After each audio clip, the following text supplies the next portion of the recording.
100%, they were excellent. I think sometimes especially when you're shooting up the hill in the first half, it can be difficult to come back out. But I thought Dundee United came back out and the team on the ascendancy, asking questions of Celtic.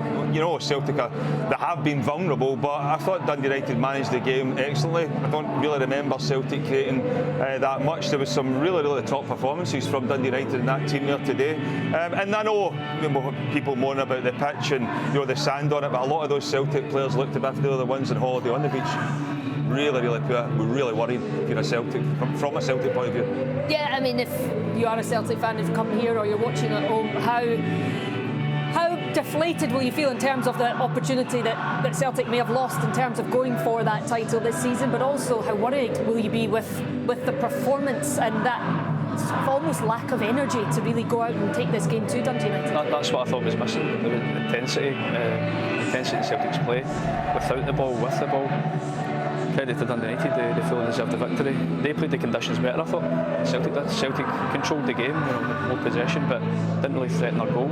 Same story the first half, but we thought we'd get a reaction in the second, and even the defending for both goals. I mean, Dundee United took their opportunities. Celtic, thinking back to the chances in the second half, was there many chances?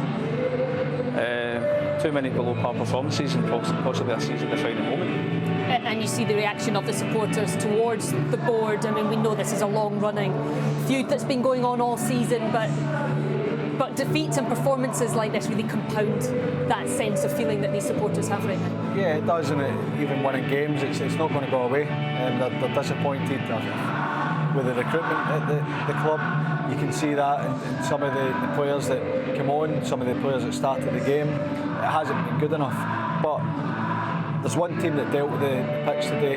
They got on with it, Dundee United, and there's one that didn't. That was Celtic. Not good enough from Celtic, more than good enough from Dundee United. Deservedly victors today. Well, it has been another pivotal weekend in the Scottish Premiership at both ends of the table. Falkirk, where they failed to secure their top 6 place, although they almost have it across the line. They fell to defeat against St Mirren. A huge win for Hearts and for Aberdeen, honours even at Fir Park, and it was an emphatic victory for Rangers against Aberdeen before Dundee United put a real dent in Celtic's title ambitions. So this is how it all sits as we head into the international break. It is still Hearts out in front. Their lead extended to 3 points now over Rangers, who move above Celtic, who are now 5 points off the top. Motherwell stay 6 points above Hibs in 4th. Dundee United, they keep any slim hopes alive of catching Falkirk for that final top 6 spot. A bad day all round for Livingston yesterday. They're now 12 points adrift as Kilmarnock and St Mirren close the gap